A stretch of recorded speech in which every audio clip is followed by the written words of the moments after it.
প্রবাসে বসে স্বৈরশাসকের পুত্র আমাদের শেখান গণতন্ত্র আর জনগণের পাশে কিভাবে দাঁড়াতে হয়। তারা জুলাই ২০২৪কে ঘৃণা করে, কারণ তখনই জনগণ তাদের শাসনের ভিত্তি কাঁপিয়ে ভেঙে চুরমার করে দিয়েছিল। মঙ্গলবার দুপুরে ফেসবুকে নিজের ভেরিফাইড পেজে এক দীর্ঘ স্ট্যাটাসে এসব কথা বলেছেন অনুসন্ধানী সাংবাদিক জুলকারনাইন সায়ের।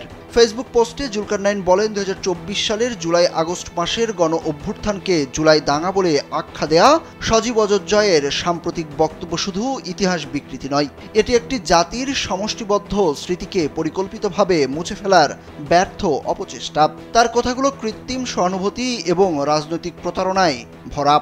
যিনি যাকে সবচেয়ে অন্ধকার অধ্যায় বলেছেন, তা আসলে ছিল বাংলাদেশের মানুষের সাহস, মর্যাদা, স্বৈরাচার ও ফাঁসিবাদ বিরোধী লড়াইয়ের এক দীপ্ত প্রহর।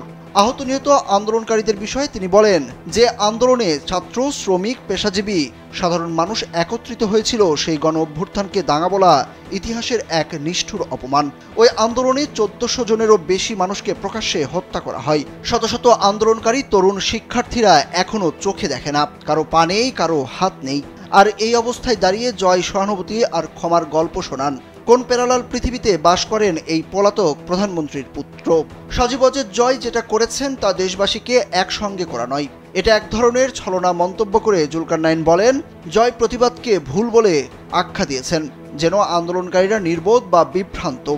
এর মাধ্যমে তিনি রাষ্ট্রের বর্বরতাকে ধুয়ে দেওয়ার চেষ্টা করছেন। আর যারা গণতন্ত্র চেয়েছিল তাদের বিদেশি অর্থায়ন ও চরমপন্থার এজেন্ডা হিসেবে চিত্রিত করছেন। এই ভাষা পৃথিবীর মানুষ বহুবার শুনেছে স্বৈরশাসকদের ও ফাঁসিবাদীদের মুখে।